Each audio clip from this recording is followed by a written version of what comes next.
ഈ സായാഹ്നത്തിൽ ഈ പ്രദേശത്ത് വന്ന് ക്രിസ്തുവിനെ കുറിച്ച് പറയുവാനായിട്ട് കാരണമുണ്ട്.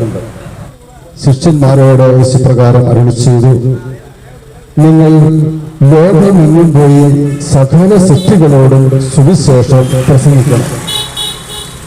നിങ്ങൾ ലോകമെങ്ങും പോയി സകല സൃഷ്ടികളോടും സുവിശേഷം പ്രസംഗിക്കണമെന്ന ദൈവത്തിന്റെ കൽപ്പനയാണ്. ആ കൽപ്പന സ്വീകരിച്ചുകൊണ്ടാണ് ഇന്ന് ഈ സായാഹ്നത്തില് ഇവിടെ നിങ്ങളുടെ മുമ്പില് ഈ സുവിശേഷം പങ്കുവയ്ക്കുക. പ്രിയപ്പെട്ടവര്, ഈ സുവിശേഷം പങ്കുവയ്ക്കുമ്പോൾ ഒരു നിമിഷം പരിശുദ്ധ അമ്മയുടെ വിമല ഹൃദയത്തിലേക്ക് ഈ പ്രദേശത്തുള്ള ഓരോ മക്കളെയും കുടുംബങ്ങളെയും ചേർത്ത് വയ്ക്കുകയാണ്. കേട്ടുകൊണ്ടിരിക്കുന്ന ഓരോ മക്കളെയും, ഈ ശബ്ദപരിധിക്കുള്ള ഉള്ളിലുള്ള ഓരോ വ്യക്തികളെയും കുടുംബങ്ങളെയും പരിശുദ്ധ അമ്മയുടെ വിമല ഹൃദയത്തിലൂടെ സമർപ്പിച്ചുകൊണ്ട്, പരിശുദ്ധ അമ്മയെ ദൈവമാതാവേ, ഇവിടെ ആയിരിക്കുന്ന ഓരോ മക്കൾക്കും വേണ്ടി അമ്മ പ്രത്യേകമായി പ്രാർത്ഥിക്കണമേ. നന്മ നിറഞ്ഞ മറിയമേ, സൃഷ്ടി കർത്താവ് അങ്ങയോടുകൂടെ സ്ത്രീകളിൽ അങ്ങ് അനുഗ്രഹിക്കപ്പെട്ടവളാവുന്നു. അങ്ങയുടെ ഉദരത്തിന്റെ ഫലമായി ഈശോ അനുഗ്രഹിക്കപ്പെട്ടവനാവുന്നു. പരിശുദ്ധ മറിയമേ, തമ്പുരാന്റെ അമ്മ, പാപികളായ ഞങ്ങൾക്ക് വേണ്ടി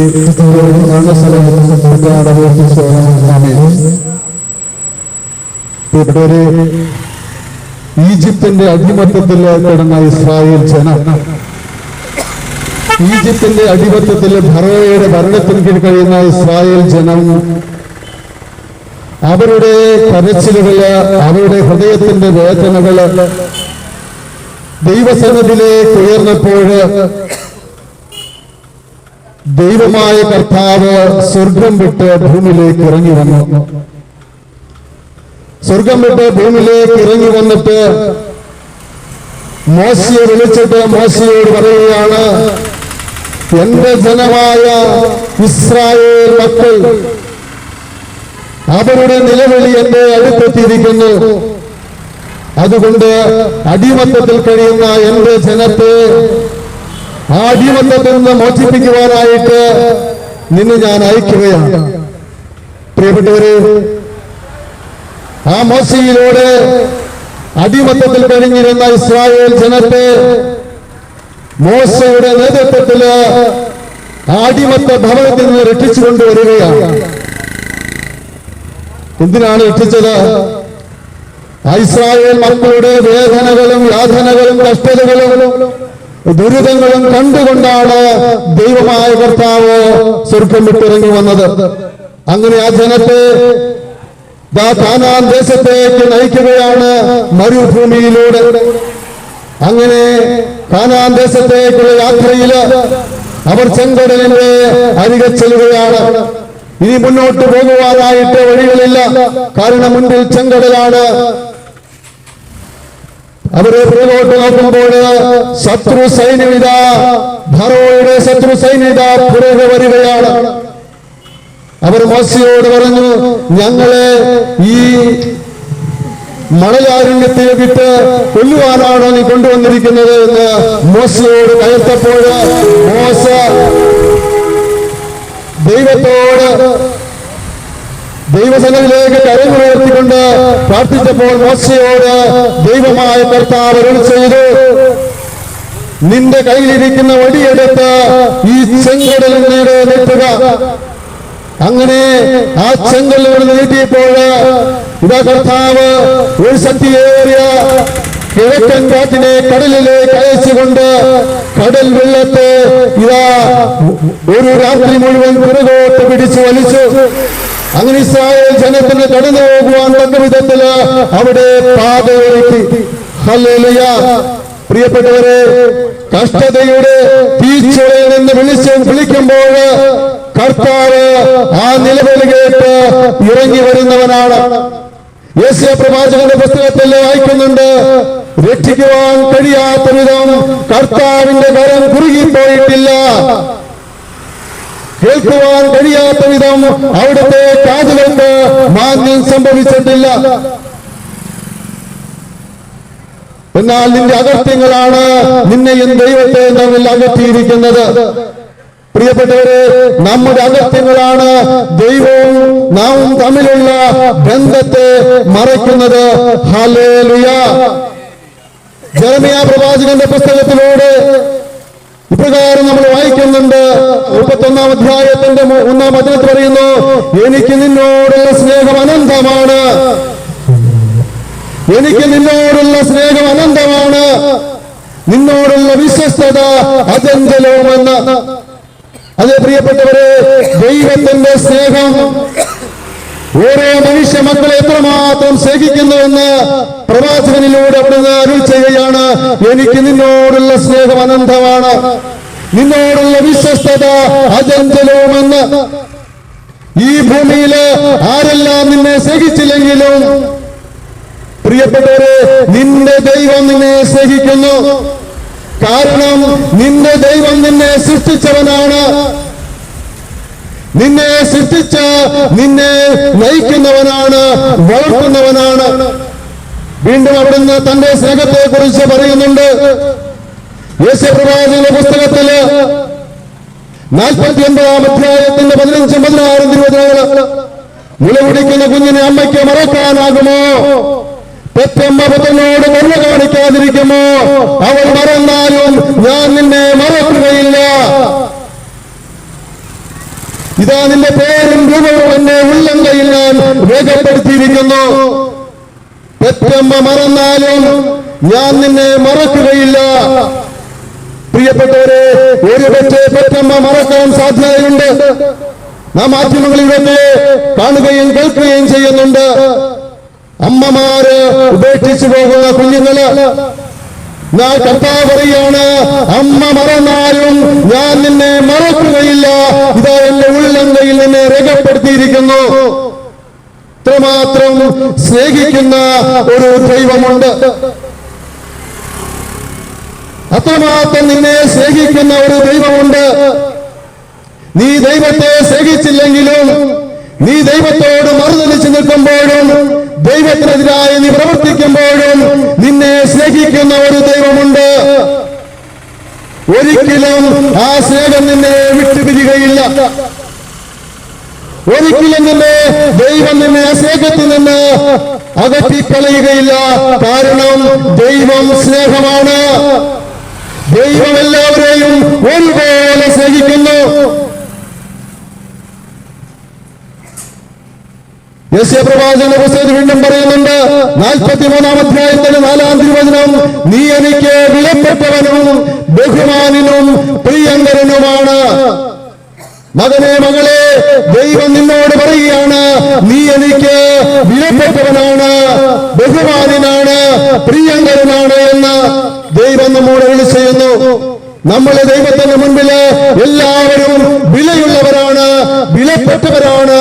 കാരണം ഒരു മനുഷ്യന്റെ വില, ഒരു മനുഷ്യന്റെ ജീവന്റെ വില മനുഷ്യർക്ക് അറിയത്തില്ല, എന്നാൽ ദൈവത്തിന് അറിയാൻ. കാരണം ദൈവമാണ് മനുഷ്യനെ സൃഷ്ടിച്ചത്. ഉൽപ്പത്തി പുസ്തകത്തിലേക്ക് വരുമ്പോൾ 1-ാം അധ്യായത്തിന്റെ 26-ാം വചനം പറയുന്നു, ഇങ്ങനെ പറയുകയാണ്, നമുക്ക് നമ്മുടെ ഛായയിലും സാദൃശ്യത്തിലും മനുഷ്യനെ സൃഷ്ടിക്കാം. നമുക്ക് നമ്മുടെ ഛായയിലും സാദൃശ്യത്തിലും മനുഷ്യനെ സൃഷ്ടിക്കാം. അപ്പൊ നമ്മുടെ ഛായ എന്താണ്? ദൈവത്തിന്റെ ഛായയാണ് ഓരോ മനുഷ്യന്റെ രൂപവും. ദൈവത്തിന്റെ ഛായയിലാണ് മനുഷ്യനെ സൃഷ്ടിച്ചത്. അവിടുന്ന് ഭൂമിയിലെ പൂഴി കൊണ്ട് ഇതാ മനുഷ്യനെ തന്റെ കരങ്ങളാൽ മെനഞ്ഞെടുക്കുകയാണ്. ഉൽപ്പത്തി 2-ാം അധ്യായത്തില് 7-ാം വചനം വായിക്കുകയാണ്, ഇതാ ദൈവം തന്റെ കരങ്ങളാല് മണ്ണ് കൊണ്ട് മനുഷ്യനെ സൃഷ്ടിച്ച് ആ മനുഷ്യന്റെ നാസാന്തരങ്ങളിലേക്ക് ദൈവത്തിന്റെ ജീവൻ ഊതിക്കൊണ്ട് ആ മനുഷ്യന് ജീവൻ നൽകി. ഹല്ലേലൂയ. അങ്ങനെ സൃഷ്ടിച്ച മനുഷ്യനെ ദൈവം ഒരിക്കലും അവഗണിക്കുകയില്ല. എബ്രായ ലേഖനത്തിൽ വായിക്കുന്നുണ്ട്, ഞാൻ നിന്നെ ഒരു വിധത്തിലും അവഗണിക്കുകയോ ഉപേക്ഷിക്കുകയില്ല. നിന്റെ ദൈവം പറയുകയാണ്, ഞാൻ നിന്നെ ഒരു വിധത്തിലും അവഗണിക്കുകയോ ഉപേക്ഷിക്കുകയില്ല. അത്രമാത്രം ദൈവം മനുഷ്യനെ സ്നേഹിക്കുന്നു. അത്രമാത്രം മനുഷ്യനെ ദൈവം സ്നേഹിക്കുന്നു. ജെറമിയ പ്രവാചകന്റെ പുസ്തകത്തില് 29-ാം അധ്യായത്തിൽ പറയുന്നു, എനിക്ക് നിന്നെ കുറിച്ച് ഒരു പദ്ധതിയുണ്ട്. എനിക്ക് മകളെ എനിക്ക് നിന്നെ കുറിച്ചൊരു പദ്ധതിയുണ്ട്. അത് നിന്റെ നാശത്തിനുള്ള പദ്ധതിയല്ല, നിനക്ക് ശുഭമായ ഭാവിയും പ്രത്യാശയും നൽകുന്ന പദ്ധതി. ഈ പദ്ധതിയാണ് ദൈവം നമുക്ക് വേണ്ടി ഒരുക്കി വച്ചിരിക്കുന്നത്. നമ്മുടെ മക്കൾക്ക് വേണ്ടി നമ്മൾ അവരുടെ ജീവിതത്തിന് നല്ല ജീവിതത്തിന് വേണ്ടി നല്ല പദ്ധതികളും പ്ലാനുകളും നമ്മൾ തയ്യാറാക്കിക്കൊണ്ട് അവരുടെ ജീവിതം സന്തോഷവും സമാധാനപരമാകുവാൻ വേണ്ടി ഓരോ മാതാവും പിതാവും ആ മക്കളെ സ്നേഹിക്കുന്നവരെ ചെയ്യാറുണ്ട്. എന്നാൽ ഇവിടെ ദൈവമായ കർത്താവ് പറയാണ്, എന്റെ പദ്ധതി ഒരിക്കലും നശിച്ചു പോകാത്ത പദ്ധതിയാണ്. ഒരിക്കലും നശിച്ചു പോകാത്ത നിത്യജീവൻ ലഭിക്കാനുള്ള പദ്ധതിയാണ് ദൈവം നമുക്ക് വേണ്ടി ഒരുക്കി വച്ചിരിക്കുന്നത്. അതുകൊണ്ട് പ്രിയപ്പെട്ടവരെ, ആ പദ്ധതി എന്താണെന്ന് തിരിച്ചറിയണമെങ്കിൽ ദൈവത്തിന്റെ സ്നേഹം എന്താണെന്ന് നമ്മൾ തിരിച്ചറിയണം. ആ സ്നേഹം നമ്മൾ അറിയുന്നത് സകല മനുഷ്യർക്കും വേണ്ടി ഗാഗുൽത്തായിലെ കുരിശില് ബലിയായി തീരുന്ന ഒരു യേശുവിനെ മനുഷ്യൻ മരണശിക്ഷ ഏറ്റുവാങ്ങി പാപം ചെയ്ത അടിമത്തത്തിലേക്ക് പോയപ്പോൾ, കാരണം ദൈവമായ കർത്താവ് ആദത്തെയും ഹവ്വായെയും സൃഷ്ടിച്ച് ഇതാ പറുദീസായി ആക്കുകയാണ്. അവിടെ അവർക്ക് കഴിക്കാനുള്ള എല്ലാ വിധത്തിലുള്ള മേൽത്തരം പഴങ്ങൾ കായ്ക്കുന്ന വൃക്ഷങ്ങള് ആ പറുദീസായില് മുളപ്പിച്ചു. എന്നിട്ട് അവരോട് പറഞ്ഞു, ഇതെല്ലാം നിങ്ങൾക്ക് ഭക്ഷിക്കാം, ഈ പഴങ്ങളെല്ലാം നിങ്ങൾക്ക് ഭക്ഷിക്കാം, എന്നാൽ തോട്ടത്തിന്റെ നടുവിൽ നിൽക്കുന്ന വൃക്ഷത്തിന്റെ പഴം നിങ്ങൾ തിന്നരുത്, തിന്നുന്ന ദിവസം നിങ്ങൾ മരിക്കും എന്ന് ദൈവം അവർക്ക് മുന്നറിയിപ്പ് കൊടുത്തു. അങ്ങനെ സന്തോഷത്തോടെ ആദ്യത്തെ കുടുംബം ഇതാ പറുദീസായിൽ ആരംഭിച്ചു. സന്തോഷകരമായ കുടുംബ ജീവിതം. ആദത്തിൽ നിന്നാണ് ഹവ്വായെ സൃഷ്ടിച്ചത്. ഹവ്വായെ ആദത്തെ ഉറക്കിയിട്ട് അവന്റെ വാരിയല് എടുത്തുകൊണ്ടാണ്, ആ വാരിയലിലൂടെയാണ് ഹവ്വായെ സൃഷ്ടിച്ചത്. ആ ഹവ്വായെ സൃഷ്ടിച്ചിട്ട് ആദത്തിന് മുൻപില് ദൈവമായ കർത്താവ് ഈ ഹവ്വായെ കൊണ്ടു നിർത്തുമ്പോൾ ആദം വിളിക്കുന്ന ഒരു വിളിയുണ്ട്. എന്താണ്? എന്റെ അസ്ഥിയുടെ അസ്ഥിയും എന്റെ മാംസത്തിന്റെ മാംസവും നരൽ നിന്ന് എടുക്കപ്പെട്ടതുകൊണ്ട് നാരി എന്ന് വിളിക്കപ്പെടും. അപ്പോൾ ആ ദൈവമായിട്ടുള്ള ബന്ധത്തിൽ നിന്നുകൊണ്ട് ആദം വിളിക്കുകയാണ്, എന്റെ അസ്ഥിയുടെ അസ്ഥിയും എന്റെ മാംസത്തിന്റെ മാംസവും എന്ന് ആദം ഹവ്വായെ നോക്കിക്കൊണ്ട് വിളിച്ചു. എന്നാൽ ആ സന്തോഷകരമായ ജീവിതം ആ പറുദീസായില് മുന്നോട്ട് പോയിക്കൊണ്ടിരിക്കുമ്പോൾ ഇതാ സർവത്തെ നശിപ്പിക്കാൻ ഇറങ്ങിത്തിരിച്ച ആ പിശാചായ സർപ്പം ഏദൻ തോട്ടത്തിലേക്ക് കടന്നു വന്നുകൊണ്ട് ഹവ്വായെ സമീപിക്കുകയാണ്. ഹവ്വായോട് ചോദിച്ചു, ഈ തോട്ടത്തിലുള്ള ഒന്നിന്റെയും പഴം തിന്നരുതെന്ന് കർത്താവ് പറഞ്ഞിട്ടുണ്ടോ? അത് പറഞ്ഞില്ല. എല്ലാ പഴങ്ങളും ഞങ്ങൾക്ക് ഭക്ഷിക്കാം, എന്നാൽ തോട്ടത്തിന് നടുവിൽ നിൽക്കുന്ന വൃക്ഷത്തിന്റെ പഴം നിങ്ങൾ ഭക്ഷിക്കുകയോ തൊടുക പോലും ചെയ്യരുത്, ഭക്ഷിച്ചാൽ നിങ്ങൾ മരിക്കുമെന്ന് പറഞ്ഞിട്ടുണ്ട്. സർപ്പം പറഞ്ഞു, എന്താണ് പറഞ്ഞത്? അത് വെറുതെ പറയുന്നതാണ്. നിങ്ങൾ ആ പഴം പഴിച്ച് തിന്നുന്ന നിമിഷം നിങ്ങളുടെ കണ്ണുകൾ തുറക്കപ്പെടുമെന്നും നിങ്ങൾ ദൈവത്തെ പോലെ ആകുമെന്നും അതുകൊണ്ടാണ് ദൈവം തിന്നതെന്ന് പറഞ്ഞിരിക്കുന്നതെന്ന്. ഹല്ലേലൂയ. പ്രിയപ്പെട്ടവരെ, ആ ദൈവത്തിന്റെ മുന്നറിയിപ്പോൾ ധിക്കരിച്ചുകൊണ്ട് പാപം ചെയ്ത് ആ പഴം അവളും തിന്നു, അവളുടെ ഭർത്താവിനും കൊടുത്തു. രണ്ടുപേരും ആ പഴം ഭക്ഷിച്ചു. സർപ്പം നിരന്തരമായിട്ടുള്ള പ്രേരണ കൊടുത്തുകൊണ്ട് ഹവ്വായെ പാപം ചെയ്യാനായിട്ട് നിർബന്ധിച്ചു. അങ്ങനെ പാപം ചെയ്ത് ദൈവത്തിന്റെ ആ ജീവൻ നഷ്ടപ്പെട്ടു. സ്നേഹിക്കുന്ന പിതാവ് ആ ഭൂമിയിൽ ഏദൻ തോട്ടത്തിൽ നിന്നും അവരെ പുറത്താക്കുകയാണ്. എന്തുകൊണ്ടാണ് പുറത്താക്കുന്നത്? ഇത്രയും സ്നേഹിക്കുന്ന ദൈവം എന്തുകൊണ്ട് അവിടെ നിന്ന് പുറത്താക്കുന്നു? ഇനി അവര് ആ ഏദൻ തോട്ടത്തിൽ നിന്നാല് ജീവന്റെ വൃക്ഷത്തിൽ നിന്നും പഴം പറിച്ചു തിന്ന് ഇനി മരണമില്ലാത്തൊരവസ്ഥയിലേക്ക് ദൈവത്തിന് പോലും രക്ഷിക്കാൻ പറ്റാത്ത ഒരവസ്ഥയിലേക്ക് അവര് മാറാൻ സാധ്യതയുണ്ട്. അതിനാല് ദൈവമായ കർത്താവ് അവർക്ക് ഉടയാടെ ഉണ്ടാക്കി അവരെ ധരിപ്പിച്ച് ഇതാ അവരെ പറുദീസായിൽ നിന്നും പുറത്താക്കുന്നു.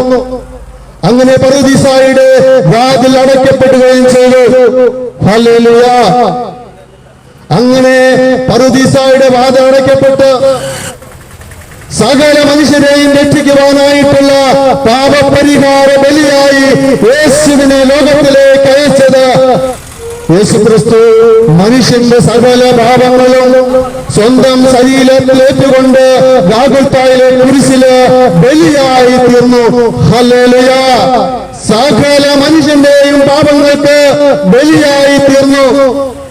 കാരണം മനുഷ്യനെ രക്ഷിക്കുവാനായിട്ട് സാധ്യമല്ല. അതിനാൽ ദൈവത്തിന്റെ ഏകപുത്രനായ യേശുക്രിസ്തുവിനെ ലോകത്തിലേക്ക് അയച്ചുകൊണ്ട് മനുഷ്യവംശത്തെ രക്ഷിക്കുവാനായിട്ട് അവിടുന്ന് തിരുമനസ്സായി. ഹല്ലേലൂയ. അതുകൊണ്ടാണ് യേശു പ്രകാരം പറഞ്ഞത്.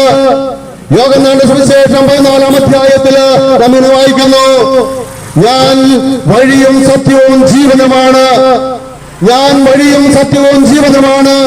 എന്നിലൂടെ അല്ലാതെ ആരും പിതാവിന്റെ അടുക്കിലേക്ക് വരുന്നില്ല. എന്നിലൂടെ അല്ലാതെ ആരും പിതാവിന്റെ അടുക്കിലേക്ക് വരുന്നില്ല. ഏക വഴിയായ യേശുക്രിസ്തുവിലൂടെ അല്ലാതെ ആ നിത്യജീവനായ പിതാവിന്റെ അടുക്കിലേക്ക് കടന്നു വരികയില്ല. കാരണം യേശുക്രിസ്തുവിൽ വിശ്വസിക്കുന്നവന് മാത്രമേ ആ വഴിയിലൂടെ സഞ്ചരിക്കുവാനായിട്ട് കഴിയുകയുള്ളൂ. ഹല്ലേലൂയ. ഹല്ലേലൂയ. പ്രിയപ്പെട്ടവരെ, യേശു ലോകരക്ഷകനാണ്. യേശുക്രിസ്തു ഒരു മതം സ്ഥാപിക്കാൻ വന്നവനല്ല. യേശുക്രിസ്തു സകല മനുഷ്യരെയും രക്ഷിക്കാൻ വന്നവനാണ്. അതുകൊണ്ടാണ് അപ്പോസ്തല പ്രവർത്തനത്തില് നാം ഇങ്ങനെ വായിക്കുന്നുണ്ട്, ആകാശത്തിന് കീഴെ മനുഷ്യരക്ഷയ്ക്ക് വേണ്ടി മറ്റൊരു നാമവും നൽകപ്പെട്ടിട്ടില്ല എന്ന്. ആകാശത്തിന് കീഴെ മനുഷ്യനിടയില് രക്ഷയ്ക്ക് വേണ്ടി മറ്റൊരു നാമവും നൽകപ്പെട്ടിട്ടില്ല എന്ന്. പ്രിയപ്പെട്ടവരെ, യേശുക്രിസ്തുവിലൂടെയാണ് ഒരു വ്യക്തി രക്ഷയുടെ അനുഭവത്തിലേക്ക് കടന്നു വരുന്നത്. യേശുക്രിസ്തു വിശ്വസിക്കുമ്പോൾ നീയും നിന്റെ കുടുംബവും രക്ഷ പ്രാപിക്കും. നീയും നിന്റെ കുടുംബവും രക്ഷ പ്രാപിക്കും.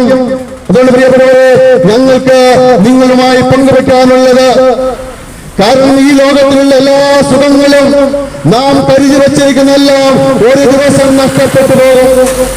നാം ഇന്ന് കരുതി വച്ചിരിക്കുന്ന എല്ലാം നമ്മെ കൈവിട്ടു പോകുന്നവയാണ്.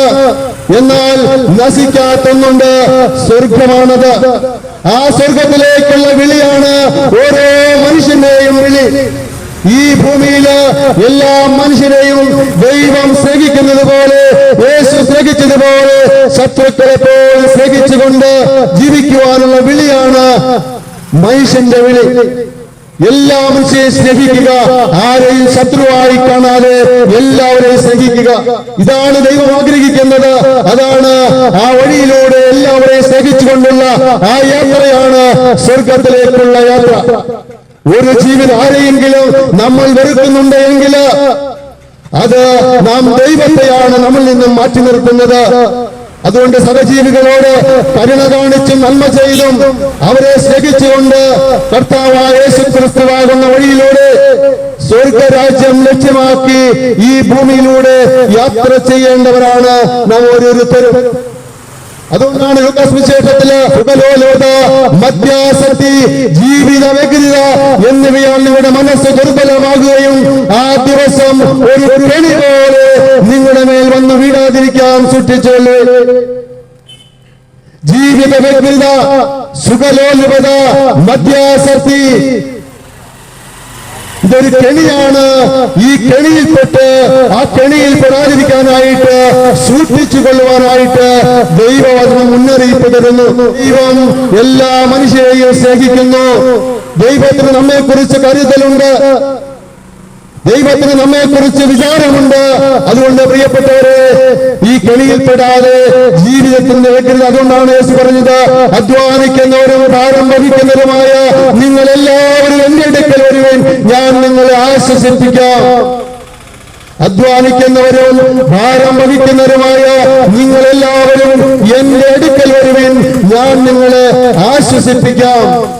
ആശ്വസിപ്പിക്കാമെന്ന് പറഞ്ഞിരിക്കുന്നത് മാറ്റിത്തരാമെന്ന് പറഞ്ഞില്ല.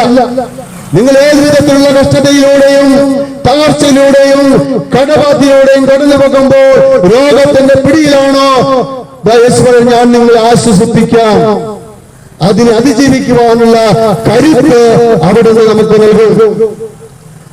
കടക്കണിയിലൂടെ മുന്നോട്ട് പോകുമ്പോൾ മുൻപിൽ മരണം മാത്രമേ ഉള്ളൂ എങ്കിൽ കർത്താവ് പറയുകയാണ്, ഞാൻ നിന്നെ ആശ്വസിപ്പിക്കാം മകനെ, ഞാൻ നിന്നെ ആശ്വസിപ്പിക്കാം.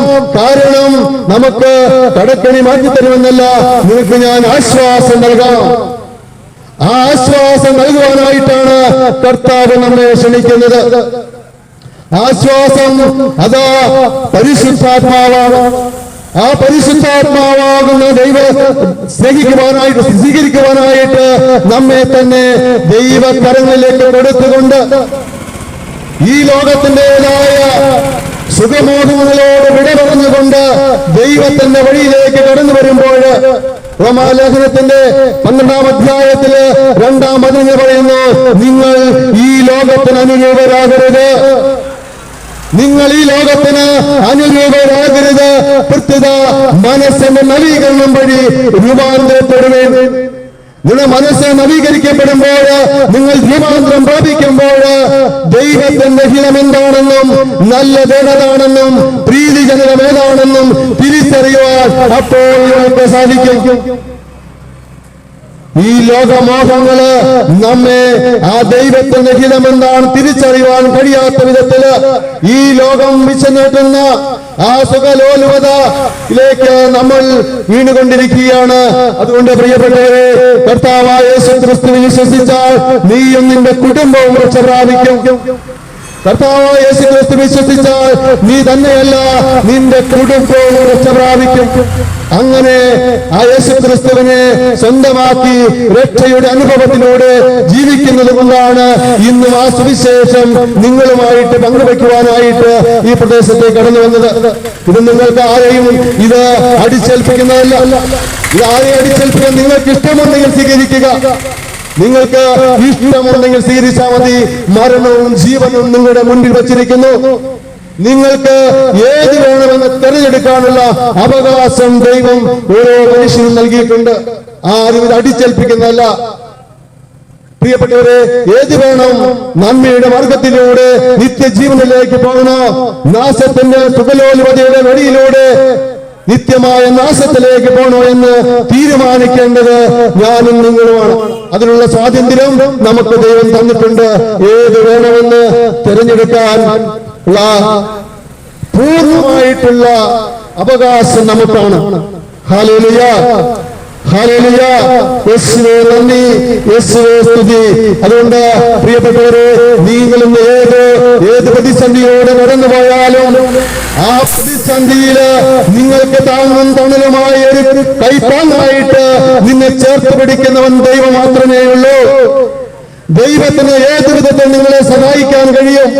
മനുഷ്യനെ സഹായിക്കാൻ പരിധികളുണ്ട്, എന്നാൽ മനുഷ്യനെ ദൈവത്തിന് സഹായിക്കുവാനായിട്ട് പരിധികളോ ഒന്നുമില്ല. അതുകൊണ്ട് നിങ്ങളുടെ അവസ്ഥകൾ എന്ത് തന്നെയായാലും ഓരോ മനുഷ്യന്റെ അവസ്ഥകള് എന്താണെന്ന് ആ മനുഷ്യനെ അറിയത്തുള്ളൂ.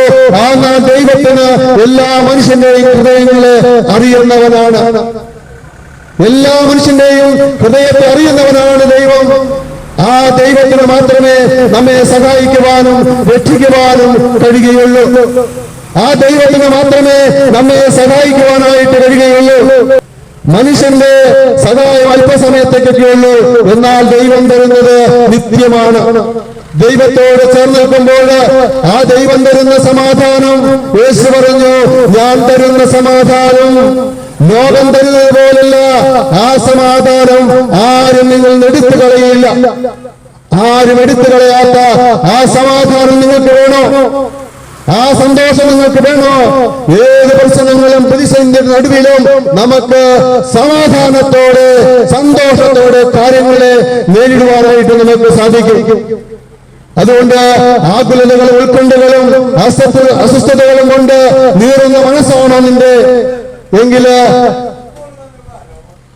കർത്താവിന്റെ സന്നിധിയിലേക്ക് നിന്റെ വേദനകളും നിന്റെ നമ്പറുകളും എല്ലാം ഈ സമർപ്പിക്കുക പ്രിയപ്പെട്ടവരെ.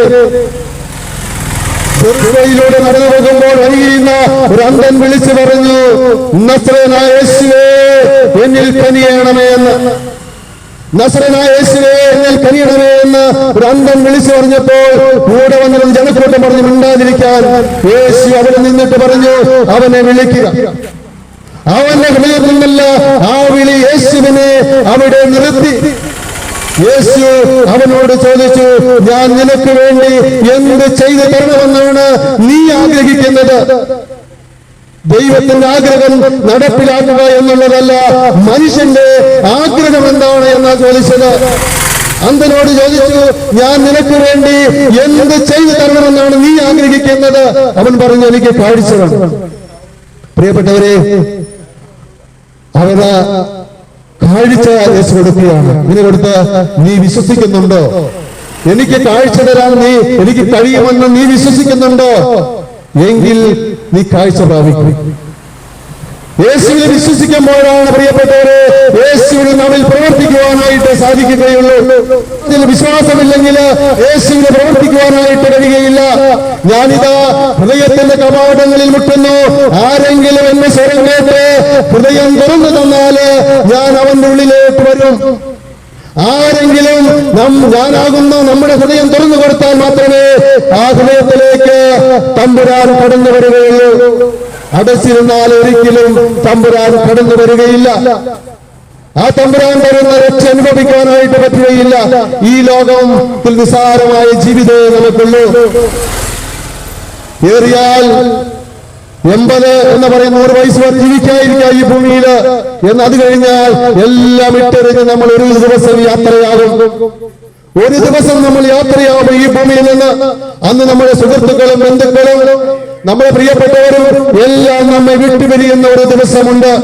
അന്ന് നമ്മളെ ചേർത്ത് പിടിക്കാൻ, നമ്മോട് കൂടെയായിരിക്കാൻ, നമ്മുടെ ആത്മാവിനെ നിത്യമായ ആ സൗഭാഗ്യത്തിലേക്ക് കൊണ്ടുപോകുവാൻ ദൈവം മാത്രമേ ഉള്ളൂ, യേശുക്രിസ്തു മാത്രമേ ഉള്ളൂ. മരണം വരെ നമ്മുടെ കൂടെ നമ്മുടെ പ്രിയപ്പെട്ടവരുണ്ടാകുള്ളൂ. ആ കുഴിക്കര വരെ നമ്മളെ കൊണ്ടുപോകും. എത്ര പ്രിയപ്പെട്ടവരാണെങ്കിലും മരിച്ചു കഴിഞ്ഞാൽ എത്രയും പെട്ടെന്ന് ആ കുടുംബത്തിൽ നിന്ന് അവരെ ഒഴിവാക്കുകയും ചെയ്യുന്നത് അല്ലെങ്കിൽ വച്ചോണ്ടിരിക്കോ? ഇല്ല.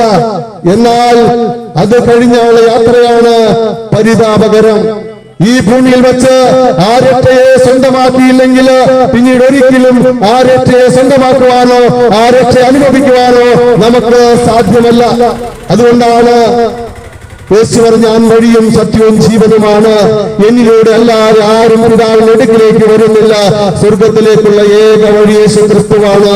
ആ യേശു ക്രിസ്തുവിനെ സ്വന്തമാക്കുന്നവൻ ആ വഴിയിലേക്ക് പ്രവേശിക്കുന്നു, ആ വഴിയിലൂടെ യാത്ര ആരംഭിക്കുന്നു. നമ്മള് ആ യാത്ര ആ വഴിയിലേക്കാണ് നമ്മൾ കടന്നു വരേണ്ടത്. നമ്മുടെ പ്രിയപ്പെട്ടവരെ നിർത്തുകയാണ്. ഇപ്പോഴിവിടെ പദം കേട്ടുകൊണ്ടിരുന്ന എല്ലാ പ്രിയപ്പെട്ട മക്കളെയും ദൈവകരങ്ങളിലേക്ക് സമർപ്പിക്കുകയാണ്.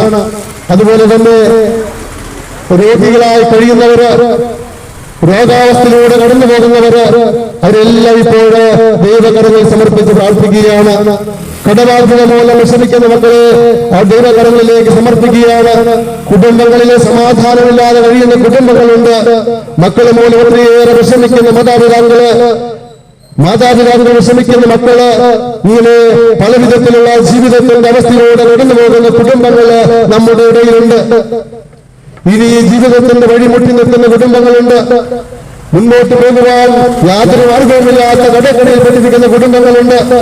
അവരെല്ലാം ദൈവകരങ്ങളിലേക്ക് ഇപ്പോൾ സമർപ്പിക്കുകയാണ്. നിങ്ങൾ നിൽക്കുന്നിടത്ത് നിന്നുകൊണ്ട് നിങ്ങളുടെ ഹൃദയത്തില് തമ്പുരാനെ കരുണ തോന്നണേ എന്ന് പ്രാർത്ഥിക്കുക മാത്രം ചെയ്യുക. നിങ്ങള് അങ്ങനെ പ്രാർത്ഥിച്ചാൽ ഹൃദയങ്ങളെ അറിയുന്നവനാണ് ദൈവം. ഹൃദയങ്ങളെ പരിശോധിച്ചറിയുന്നവനാണ് ദൈവം. നീ ഉയർത്തിയൊന്നും പറയണ്ട. നിന്റെ ഹൃദയത്തിൽ നിന്റെ അവസ്ഥകള് തമ്പുരാനോട് പറഞ്ഞാൽ അത് കേൾക്കുന്നവനാണ്. ഒരു പരിഹാരം അവിടെ നിന്ന് നിനക്ക് നൽകും. നീ വിശ്വസിക്കണം.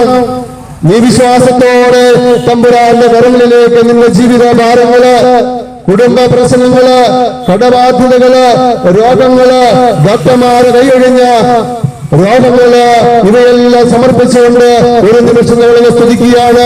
ഹല്ലേലൂയ, ഹല്ലേലൂയ, ഹല്ലേലൂയ, ഹല്ലേലൂയ. യേശുവേ നന്ദി, ദൈവമേ നന്ദി, ദൈവമേ നന്ദി, ദൈവമേ നന്ദി. ഹല്ലേലൂയ, ഹല്ലേലൂയ, ഹല്ലേലൂയ, ഹല്ലേലൂയ, ഹല്ലേലൂയ, ഹല്ലേലൂയ, ഹല്ലേലൂയ. യേശുവേ നന്ദി, ദൈവമേ നന്ദി, ദൈവമേ നന്ദി, ദൈവമേ നന്ദി. ഈ പ്രദേശത്തിന് മേലെ കർത്താവേ അങ്ങയുടെ കാരുണ്യത്തിന് കരം നീട്ടണമേ. ഹല്ലേലൂയ, ഹല്ലേലൂയ, ഹല്ലേലൂയ, ഹല്ലേലൂയ, ഹല്ലേലൂയ, ഹല്ലേലൂയ. ഓരോ കുടുംബത്തിന്റെ മേൽ കർത്താവേ അവിടുത്തെ കരുണ വർഷിക്കണമേ കർത്താവേ. ദുഃഖത്തിന്റെയും ഭാരത്തിന്റെ അവസ്ഥയിൽ കഴിയുന്ന ഓരോ മക്കളെ അങ്ങ് തൊട്ട് സൗഖ്യപ്പെടുത്തി സമാധാനപ്പെടുത്തണമേ. ഹല്ലേലൂയ, ഹല്ലേലൂയ, ഹല്ലേലൂയ, ഹല്ലേലൂയ, ഹല്ലേലൂയ. യേശുവേ നന്ദി, ദൈവമേ നന്ദി, ദൈവമേ നന്ദി. ഹല്ലേലൂയ, ഹല്ലേലൂയ, ഹല്ലേലൂയ, ഹല്ലേലൂയ, ഹല്ലേലൂയ, ഹല്ലേലൂയ, ഹല്ലേലൂയ. യേശുവേ നന്ദി, യേശുവേ നന്ദി, യേശുവേ നന്ദി, യേശുവേ നന്ദി. പരിശുദ്ധ അമ്മയുടെ മാതാവേ, ഇത്രയും സമയം അമ്മ ഞങ്ങൾക്ക് വേണ്ടി മധ്യസ്ഥം വഹിച്ച് പ്രാർത്ഥിച്ചു. അമ്മയുടെ പ്രാർത്ഥനയ്ക്ക് നന്ദി പറയുന്നു. നന്മ നിറഞ്ഞ മറിയമേ സുസ്ഥീ, കർത്താവ് അങ്ങയോടുകൂടെ സ്ത്രീകളിൽ അങ്ങ് അനുഗ്രഹിക്കപ്പെട്ടവളാവുന്നു. അങ്ങയുടെ ഉദരത്തിന്റെ ഫലമായി യേശു അനുഗ്രഹിക്കപ്പെട്ടവനാവുന്നു. തമ്പുരാന്റെ അമ്മേ, സാധികളായ ഞങ്ങൾക്ക് വേണ്ടി എപ്പോഴും മരണസമയത്തും തമ്പുരാനോട് അപേക്ഷിച്ചു.